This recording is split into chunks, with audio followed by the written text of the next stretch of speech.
Very good evening to all and one present here. Today, on your demand, I am starting the new chapter, that is locomotion and movement.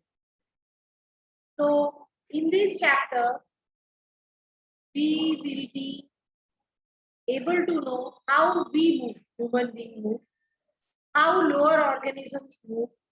So, we will have a glimpse of different locomotions that we found in while we study classification chapters. Apart from that, although it is not there in your NCERT syllabus,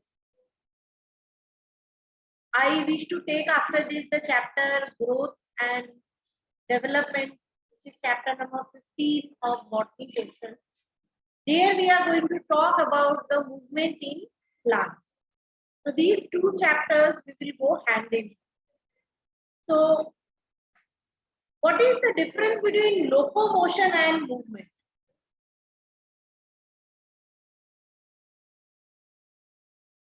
Are they same, carrying same meaning? What is the difference?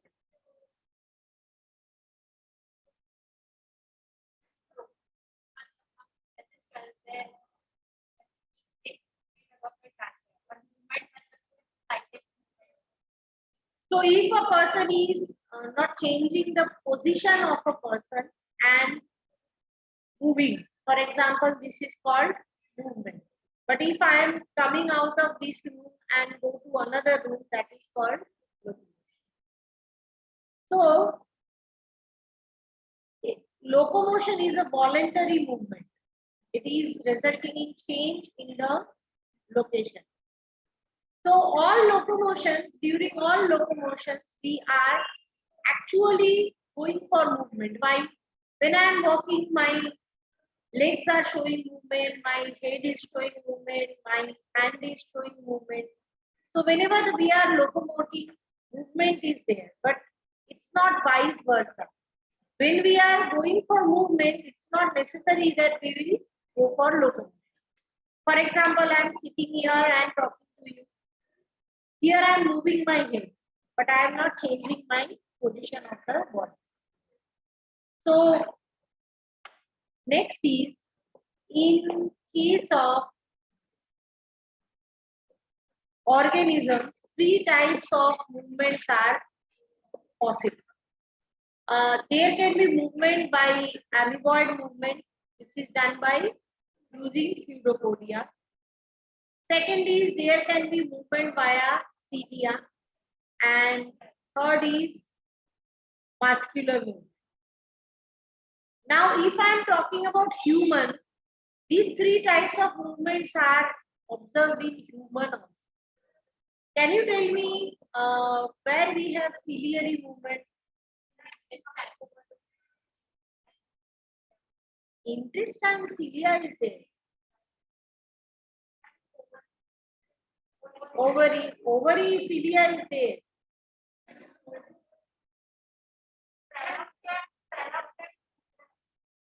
Fallopian tubule is not ovary, beta.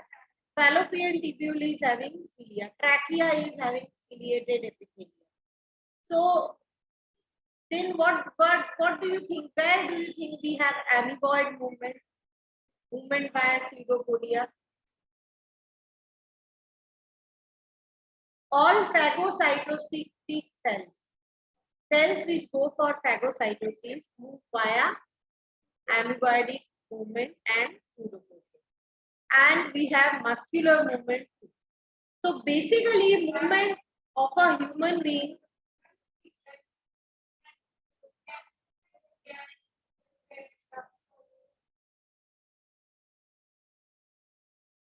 that is by hair. We don't want to take dust inside.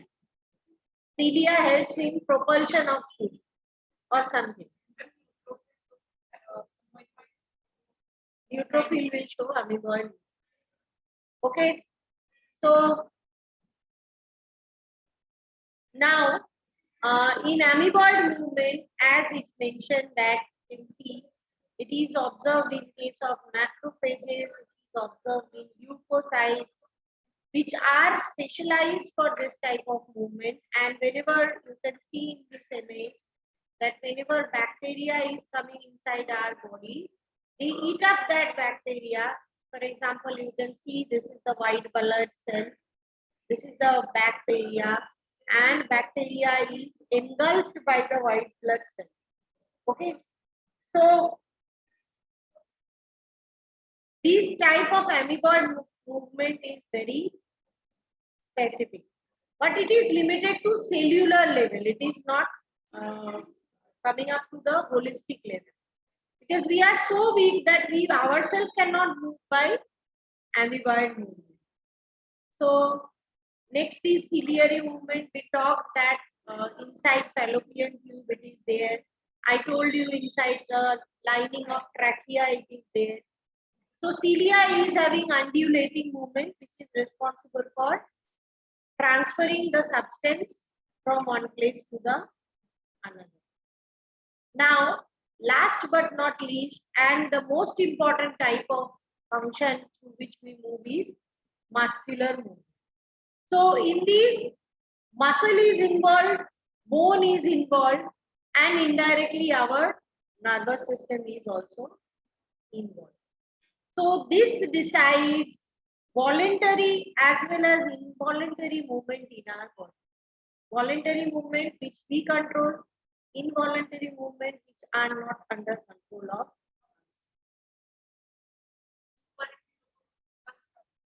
Involuntary locomotion नहीं होगा, movement हो सकता है, जैसे peristaltic movement,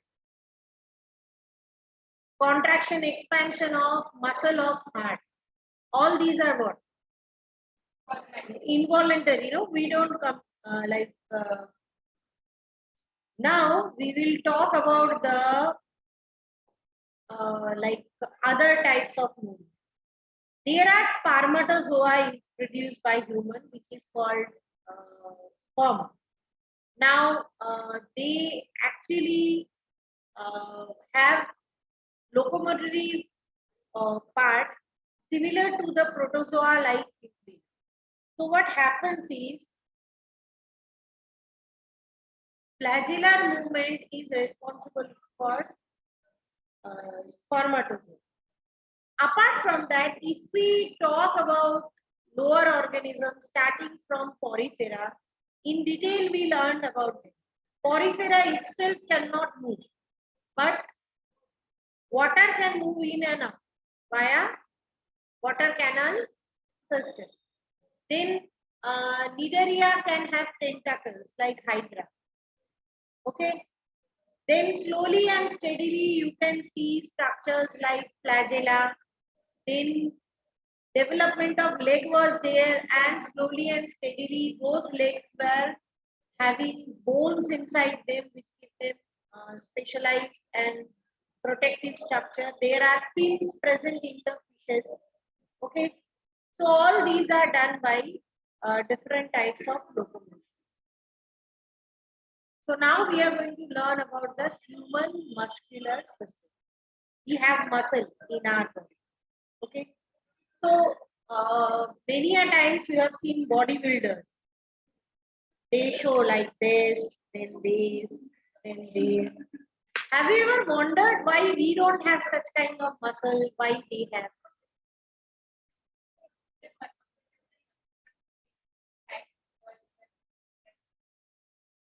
Muscle का shape किया है उन्होंने. What they did, that's why they have such good muscle.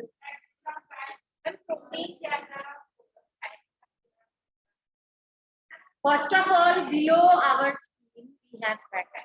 Once that is burned, then the shapes of muscles will be more clear. Second thing is, if you work out on muscle, the size of muscle will increase, which will give you good musculature. But let me tell you, they are having a very difficult life. Before bodybuilding competition, eating तो दूर की बात है. You should not talk about eating. हमारे जैसे मन हुआ यहाँ से जाते वक्त, अरे वाह, चलो पानी पूरी खा लेते हैं. This is beyond their dictionary. They actually measure and drink water. Which is They take spoonful of water. Even if before competition, we are not allowed to say, I am sitting with a bottle drinking. Because water amount in body will lose, like make them lose the shape of the muscles here. That's so after this interesting discussion, we will move ahead with human muscular system description. Muscular system or muscles are developed from mesoderm. Okay, and approximately 40 to 50% of our body weight is made up of muscle. Because every movable body part is connected with one or other type of muscle and they help in the movement. So these four are properties of muscle: excitability, contractibility, extensibility, and elasticity. So let us know about each of these properties. What do we mean by excitability? Excitability means they can be get excited by impulse. So what is impulse?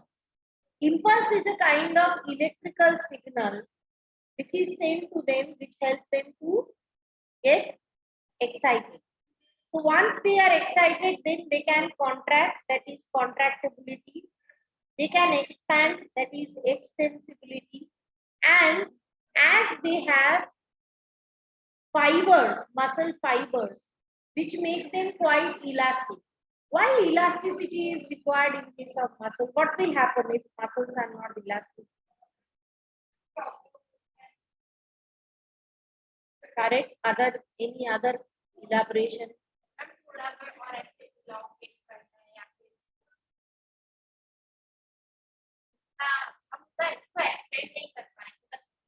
Even if there is mild difference in the position, it will break,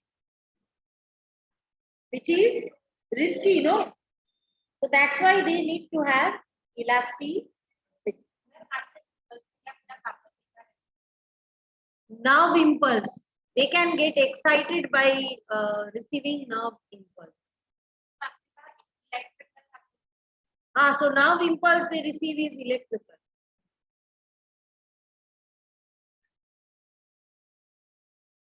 So now these muscles are of three types.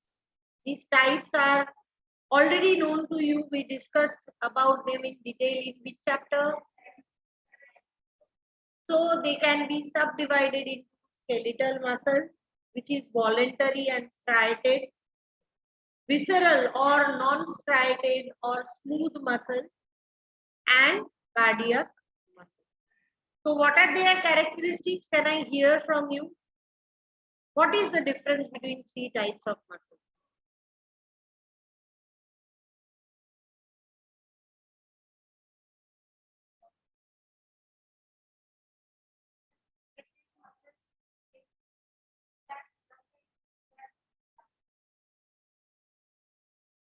Elongated, non-branch. They are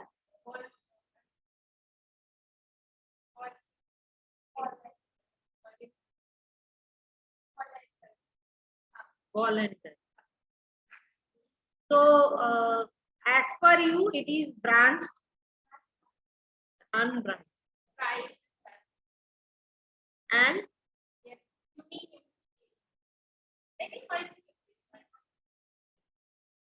be sure and tell. So, what about striated, non-striated, or smooth muscle? When they are uniquely created.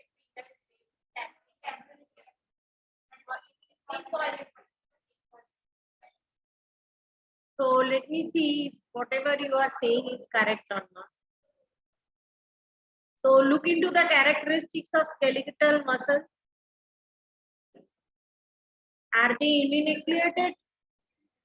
I told you they are called syncytium.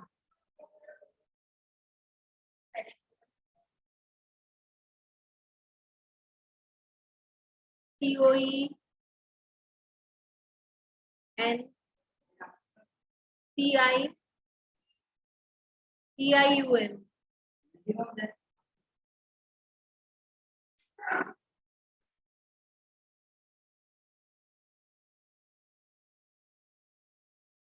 Okay. So next is visceral muscle or smooth muscle.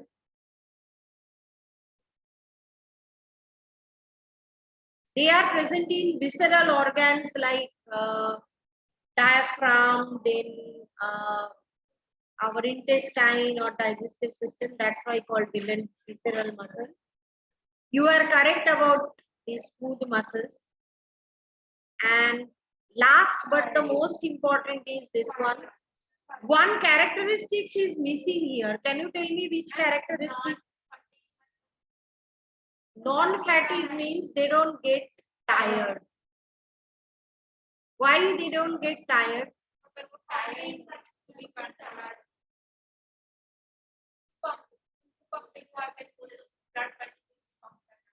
वो तो उसकी मजबूरी है, but वो tired क्यों नहीं होता? ऐसे स्पेशल कौन सी चीज उसमें होती है? One characteristic is missing here. I told you about that. Presence of one part in cardiac muscle, which is missing.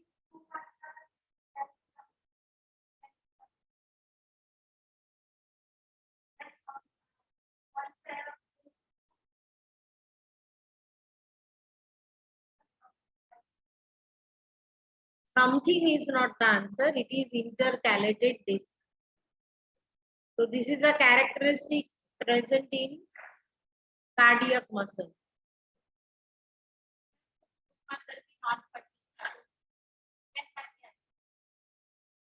Smooth muscles can be taking rest, no better. But these cannot take.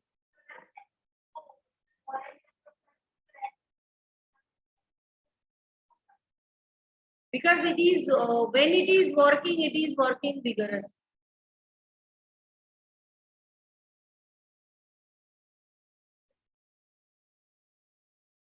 So up to this, whatever you studied is are simple one.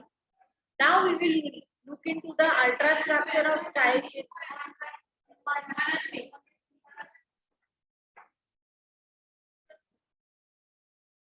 So we will talk about the structure of striatum.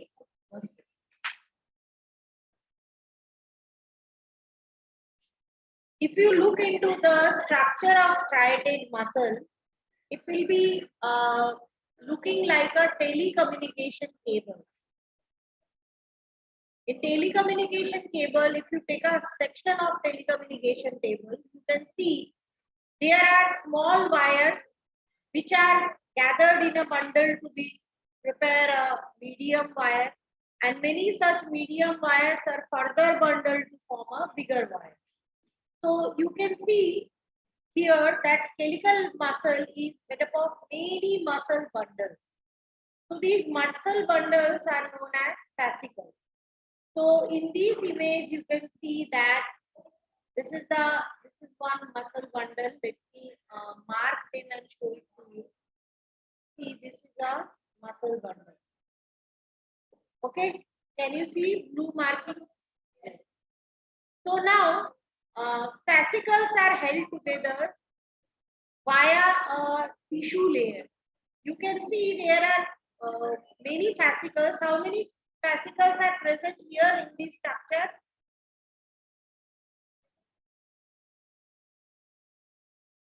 Can you count?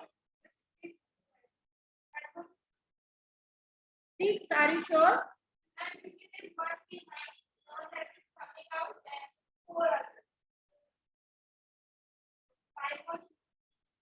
is 5. Okay, so they are covered by a fascia. Now, each fascicle will have further many muscle fibers. So, what is muscle fiber? Muscle fibers are actually muscle cells. So, like same cells have cell membrane. So, the cell membrane of muscle cell is known as sarcoplasm. lemma. It is known as sarcolemma. So what is sarcolemma? It is the cell membrane of the muscle cell, and inside the cytoplasm that is present inside the cell of muscle is known as sarcoplasm. Okay. Now each muscle fiber, that is muscle cell, have parallelly arranged filament in them. If you see the striation in voluntary muscle is due to this presence of fibers. So what are these fibers? These fibers are known as myofilament or myofibril. Now here you can see in this part the close look of each and every myofibril. So once again I am repeating, big muscle fiber made up of what? Small fascicle. In each fascicle there are muscle cells, and all muscle cells bundle are covered by fascia. Many such fascicles will form the muscle. Now in each fascicle there are several muscle cells.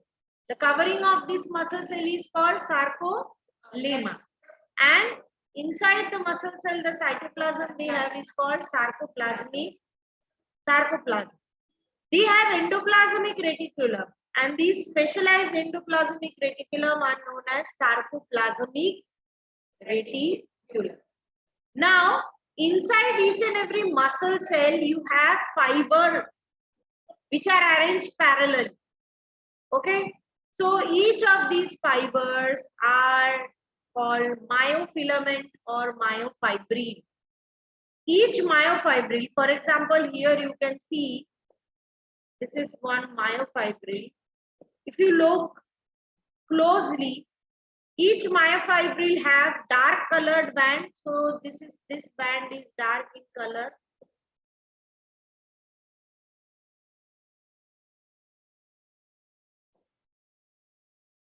This band is dark in color, and it's known as A band or an isotropic band, and they are I band or isotropic band. So this light colored portion is I band. How many in this image, how many A band and how many I bands are there? Count and let me. Understood? So why there is like this shade difference that we are going to know.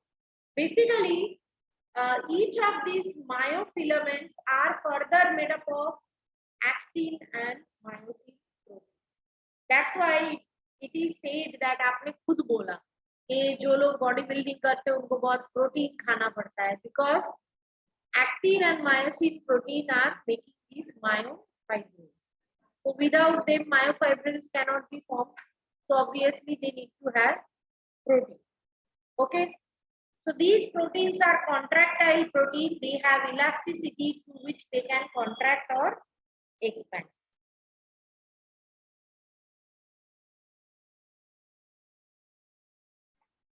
Yes.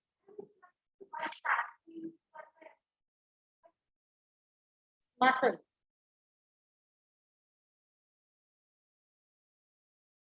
So if you see here in this diagram, I just wish to mention, closely look here. Can you see blue colored actin band? This blue colored band is actin. So I area or I band is made up of actin, and A band has actin plus myosin. That's why A is dark in color and I is. Now they are arranged parallel to each other. Now what happens? Consider these two are my I band and this is my A band. Now in this case you can see that there are Z lines. What are these Z lines? This is one line and this is another line.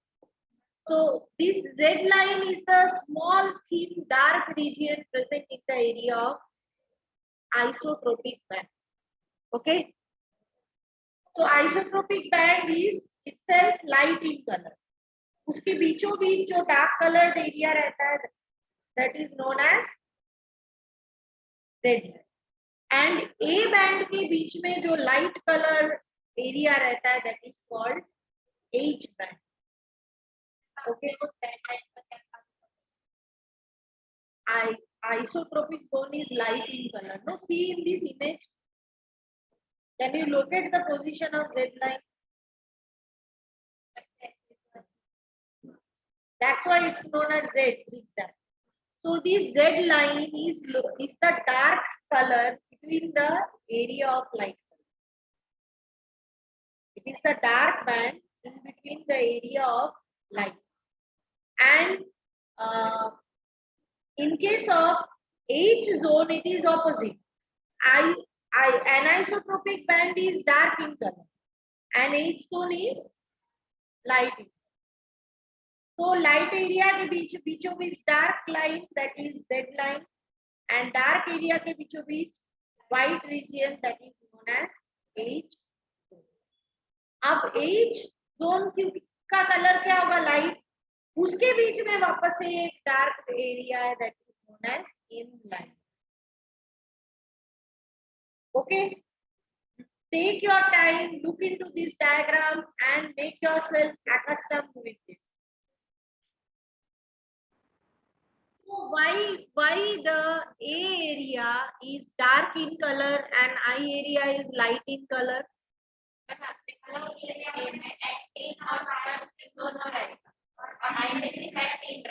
Good.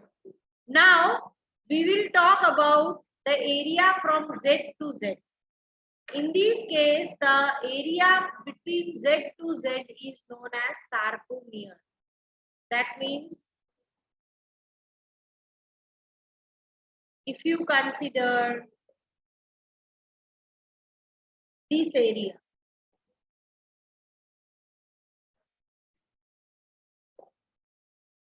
okay.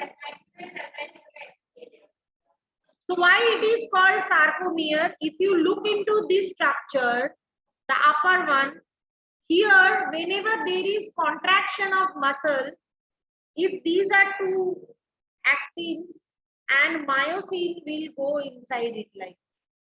So size will what? Reduce.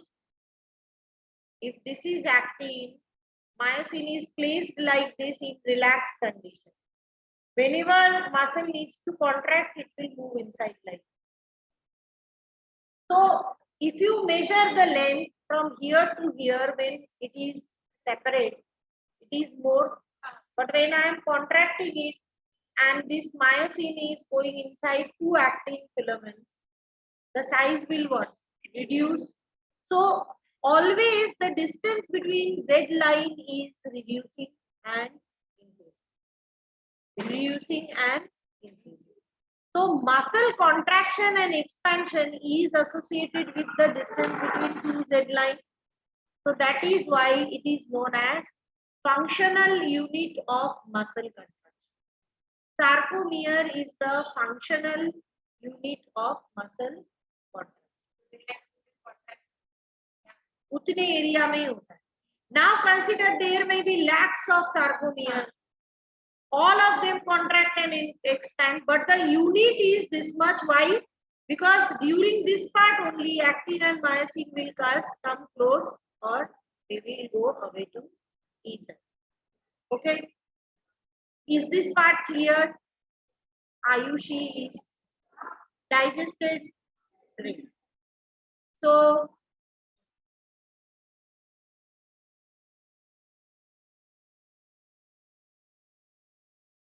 you can see this image. It's a very nice one, which will show you how muscle actually look under microscope. If you take a section of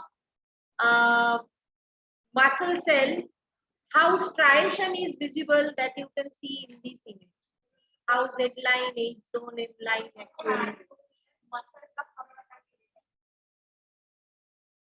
It is the functional and structural unit of muscle. So we know that the key role players are the actin and myosin. These proteins are called contractile protein because they contract and expand to give shape to the muscles contraction and expansion, that is relaxation. So if you look into the structure of actin, actin filament is made up of two filaments. One is F-actin. F stands for filamentous actin. Okay, which form a double helix. The way DNA strands coil with each other to form a structure, two F-actin combine to form the double helix structure. You can see the green F-actins, they are coiling around each other to form a DNA-like structure. Is it visible? But they are not alone. So you can see this filamentous actin or F-actin is made up of numerous small round green colored lattu shaped structures. Isn't it? All these spherical structures are known as G-actin, that is globular actin. अब समझो मोती का जो माला है, वो माला is F-actin and each of the moti is G-actin or globular actin. Apart from actin, there are two other proteins which are controlling the functionability of actin. One is troponin and other one is tropomyosin. So you can see this rope-like structure, brown rope-like structure. Can you see? They are also coiled along with the actin. This rope-like structure is known as tropomyosin. And these small triangles made up of three spherical proteins, they are known as tropons. Okay. So normally what happens during muscle contraction, actin and filament generally are not in touch with each other. When muscle need to be contracted, they need to be pulled together, no? वो उनको एक दूसरे के पास लाना जरूरी है. For that, they need to be in touch with each other. So what happens is, beta, they actually will come close to each other. So myosin and actin will be in touch with each other. So the role of troponin is to cover that area where myosin and actin can stay in touch. So till the time troponin is there, actin and myosin cannot be in contact with each other. So muscle contraction is not possible. So for attachment, obviously the troponin needs to be removed.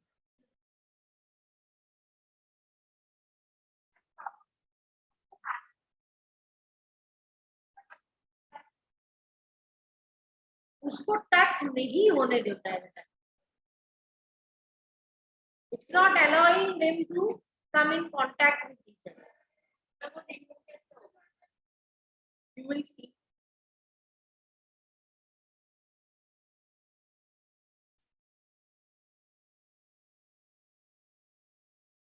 Now we will look into the structure of myosin filament. Each myosin filament is a polymer of many monomeric proteins called meromyosin. So F-actin is a polymer of G-actin and myosin is a polymer of meromyosin. Okay. So each meromyosin has two parts, heavy meromyosin or HMM or the cross arms, which is made up of globular head. You can see the head and a very short arm. You can see the structure of cross arm made up of head. And light meromyosin or LMN, that is called tail. So this head part is made up of heavy meromyosin and this tail part is made up of light meromyosin. Now globular side the head site of the myosin is having active site for ATPase enzyme. So the moment ATPase bind here, ATP can be broken down and energy can be released. So by utilizing this energy, binding of actin and myosin is created.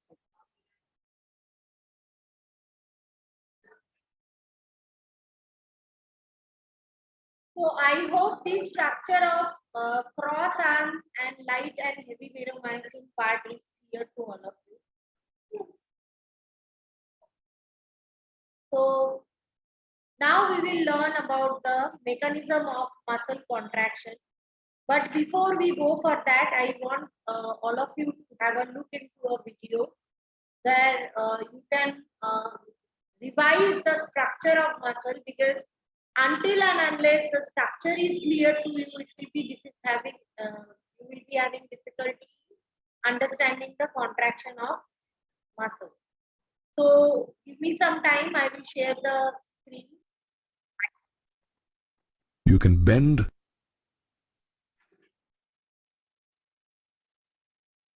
So let's have a look into stretch, it. walk, run, and jump. Similarly, all other living organisms exhibit movement, which is one of their characteristic features. However, movement in plants is different from that in animals. The simplest form of movement is protoplasmic streaming, as seen in unicellular organisms like the amoeba. Some organisms show movement of cilia, flagella, and tentacles, while many others are able to move their eyelids, tongue, jaws, hands, and legs. Sometimes, movement may result in a change of location or place. Such voluntary movement is called locomotion. The different types of locomotory movements are swimming, walking, running, climbing, and flying. Moreover, in some animals, the structures used for locomotion also help in other movements. In the paramecium, cilia are used for locomotion as well as to draw food inside the cytopharynx. Similarly, in the hydra, tentacles are used for locomotion and to capture prey. Thus, locomotion and movement by an organism are usually studied together. In fact, all locomotion is movement, but all movement is not locomotion. The three main types of movement in human cells are amoeboid, ciliary, and muscular. Amoeboid movement is seen in some specialized cells such as macrophages and white blood cells. This movement is produced by pseudopodia due to protoplasmic streaming. Moreover, cytoskeletal elements like microfilaments are also involved in this type of movement. Another type of movement is ciliary movement, which occurs in most internal tubular organs lined by ciliated epithelium. One such example of ciliary movement is seen in the trachea, where the cilia move in a coordinated manner to remove dust particles and foreign substances inhaled while breathing. Another example is the movement of the egg through the female reproductive tract, which is lined by cilia. The third type of movement is muscular movement, which is seen in the eyelids, tongue, jaws, hands, and legs. The contractile muscles help in body movements and locomotion of the organism. Moreover, locomotion is brought about by the coordination of the muscular, skeletal, and neural systems. Thus, living organisms move from one place to another as well as exhibit different types of movement such as amoeboid, ciliary, and muscular movement of the eyelids, tongue, jaws, hands, and legs. Muscles play an important role in body movements as well as the movement of internal organs. Without muscles, it would be impossible to bend, stretch, walk, or perform any activity. In fact, muscles constitute about 40 to 50% of body weight in adults. Muscle is a specialized tissue that originates in the mesoderm. Interestingly, it is the only tissue in your body that has special properties like contractility, extensibility, elasticity, and excitability. Muscles can be classified based on their location, appearance, and nature of regulation of their activities. Based on their location, muscles are classified into three types, namely skeletal, visceral, and cardiac. Skeletal muscle tissues are attached to the bones of the body by collagen fibers called tendons. These muscles are striated or striped and are also referred to as voluntary muscles, as they are under the control of the nervous system. Skeletal muscles help in locomotion and different body postures. Another type of muscle are visceral muscles. They are found in the inner walls of hollow visceral organs such as the alimentary canal and reproductive tract. In contrast to skeletal muscles, these muscles are unstriated or smooth and involuntary. These muscles help to carry food through the digestive tract and gametes through the genital tract. The third type of muscle is the cardiac muscle, which is found only in the heart. Cardiac muscle cells are branched, striated, involuntary, and contain a single nucleus. Several cardiac muscle cells assemble in a branched manner to form a cardiac muscle. All these three types of muscles have a complex structure. Let's take a look at the structure of a skeletal muscle. Each skeletal muscle consists of many muscle bundles called fascicles that are held together by a collagenous connective tissue layer called fascia. Each muscle bundle consists of many muscle fibers, where each fiber exhibits a syncytium condition, which means the sarcoplasm contains several nuclei. Did you know that the parts of a muscle fiber have been given special names? For instance, the plasma membrane is called the sarcolemma, the cytoplasm is known as the sarcoplasm, and the endoplasmic reticulum is called the sarcoplasmic reticulum. The sarcoplasmic reticulum is a storehouse of calcium ions which are important for muscle contractions. Each muscle fiber consists of several myofibrils that are parallelly arranged. When viewed under an electron microscope, these myofibrils show alternate light and dark bands. These striations are due to the alternate distribution of two important proteins, actin and myosin. The light band contains actin and is known as isotropic band or I band, whereas the dark band contains myosin and is known as anisotropic band or A band. Both actin and myosin are rod-shaped proteins arranged parallel to each other as well as to the longitudinal axis of the myofibrils. However, myosin filaments are thicker compared to actin filaments, and they are therefore also called thick and thin filaments respectively. They are alternately arranged throughout the length of the myofibrils. Each A band is bisected by a thin fibrous membrane called the M line, to which the thick filaments are attached.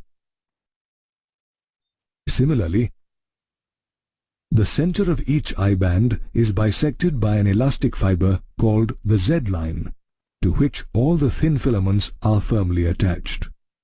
The portion of the myofibril that lies between two successive Z lines is called the sarcomere, which forms the functional unit of a muscle contraction. At rest, the ends of the thin filaments partly cover the ends of the thick filaments, leaving the central part of the thick filaments uncovered, which is called the H zone. The biochemical study of the two proteins, actin and myosin, show that both have a complex structure. Each actin or thin filament consists of two F or filamentous actins helically coiled to each other. Each F actin is a polymer of monomeric G or globular actin. These F actins also have two filaments that run closely throughout their length. These filaments are made of a protein called tropomyosin, which bears another complex protein called troponin at regular intervals. In a resting state, a subunit of troponin covers the active binding sites for myosin on the actin filaments. Similarly, each myosin or thick filament is a polymerized protein. It is made up of many monomeric proteins called meromyosins. Each meromyosin consists of two important parts, a globular head with a short arm and a tail. However, the globular head and arm is heavier than the tail and is therefore called heavy meromyosin or HMM, while the tail is called light meromyosin or LMM. The HMM component projects at regular distances at an angle from the surface of the myosin filament and is called the cross-arm. The head has binding sites for actin and ATP. Additionally, it has an active ATPase enzyme that breaks down the ATP into ADP plus inorganic phosphate, thereby releasing energy. Although the human body has about 650 muscles, in every physical action, whether blinking or running, there is an interplay of muscles as well as complex proteins. Muscle is a special organ that transforms. So,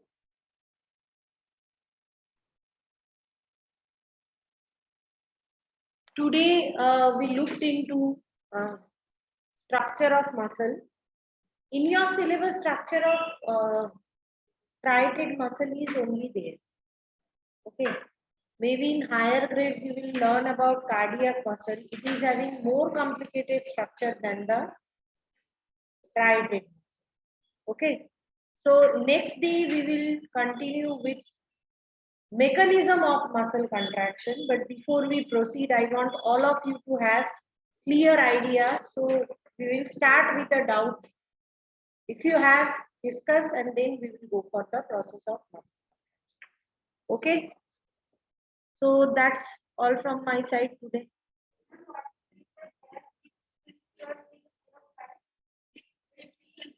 muscles in a body. Okay, so bye to all of you.